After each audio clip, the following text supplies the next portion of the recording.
Friends, April May ఈ 2 నెలల్లో box office దగ్గర అసలు సినిమా సందడే లేదు. బికాస్ ఆ 2 మంత్స్ ఎలక్షన్ మూమెంట్ కాబట్టి. టిల్లు స్క్వేర్ తర్వాత బాక్స్ ఆఫీస్ దగ్గర ఇంతవరకు ఆ ఊపు అయితే కనిపించలేదు. మధ్యలో 1-2 సినిమాలు రిలీజ్ అయ్యాయి, కానీ అవి చెప్పుకోదగ్గ సినిమాలు కాదు. అందులోనూ హిట్ టాక్ కూడా తెచ్చుకోలేదు అవి. అయితే లాస్ట్ మంత్ మే 31న మొత్తం 3 సినిమాలు బాక్స్ ఆఫీస్ దగ్గర సందడి చేశాయి. స్టార్ హీరోల సినిమాలు కాకపోయినా ఓ రకంగా పబ్లిసిటీ ఉన్న సినిమాలే, యూత్లో మంచి ఫాలోయింగ్ ఉన్న సినిమాలే. ఈ మూడిట్లో మాత్రం ఫస్ట్ ప్లేస్లో నిలబడింది గ్యాంగ్స్ ఆఫ్ గోదావరి. విశ్వక్సేన్ హీరోగా వచ్చిన ఈ సినిమాపై భారీ అంచనాలు పెట్టుకొని థియేటర్కు వెళ్ళా. అయితే నాకు ట్రైలర్లో చూపించిన ఊపు సినిమాలో అయితే కనిపించలేదు. మాస్ ఆడియన్స్కి నచ్చిన ఈ సినిమా ఫ్యామిలీ ఆడియన్స్కి నచ్చలేదు. ఈ సినిమాని చూస్తుంటే పుష్ప అండ్ నేనే రాజు నేనే మంత్రి ఇలాంటి సినిమాలు గుర్తుకొస్తున్నాయి.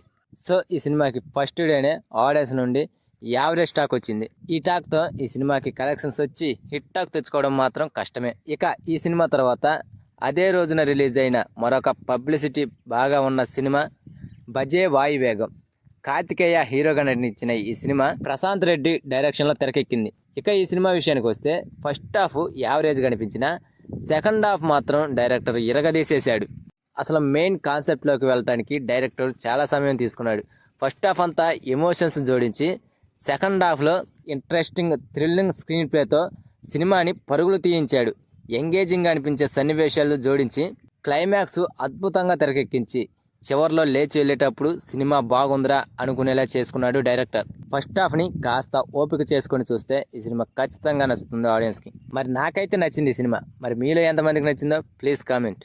ఇక మే 31న రిలీజ్ అయిన లాస్ట్ మూవీ గమ్ గమ్ గణేష.